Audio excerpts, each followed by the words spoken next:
তো নমস্কার বন্ধুরা, চলে এসেছি আরও একটা নতুন রেসিপি নিয়ে। আজ একটা সুন্দর আর নিরামিষ একটা রেসিপি আপনাদের সঙ্গে শেয়ার করছি। তো আপনারা প্লিজ ভিডিওটা মন দিয়ে দেখুন।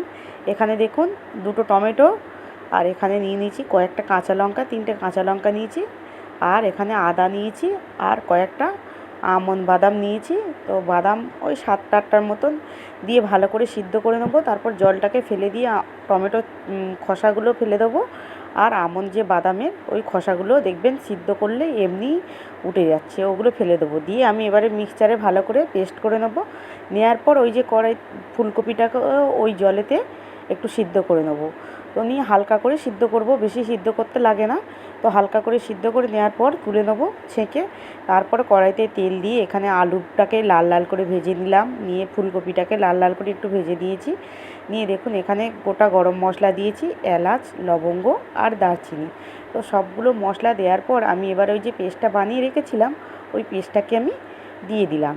দেওয়ার পর পরিমাণ মতো লবণ, আর দিয়ে দিলাম কাশ্মীরি লঙ্কার গুঁড়ো, আর পরিমাণ মতন হলুদ। যেহেতু আমার লঙ্কা দেওয়া আছে, আর এই তরকারিটা তো একটু মিষ্টি মিষ্টি হবে, নিরামিষ তরকারি তো, তার জন্য বেশি লঙ্কা ঝাল এখানে দেবো না আমি।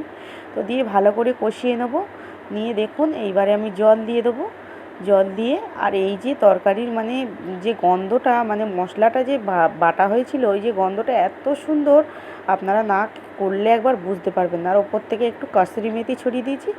দেখুন দেওয়ার পর এইবারে নামানোর সময় একটু ঘি দিয়েই নামিয়ে নিলে রেডি হয়ে যাবে। আপনারা রুটি, পরোটা, ভাত যেটাতেই খাবে একদম অমৃতর মতন খেতে লাগবে। তো একবার পারলে এই রেসিপিটা একবার আপনারা বানিয়ে দেখুন, খুব সুন্দর লাগবে। তো ভিডিওটা কেমন লাগলো প্লিজ কমেন্টে জানাবেন। আর সবাই ভালো থাকবেন। আবার দেখা হচ্ছে পরে একটা নতুন কোনো একটা ভিডিওতে। তো আপনারা সবাই ভালো থাকবেন।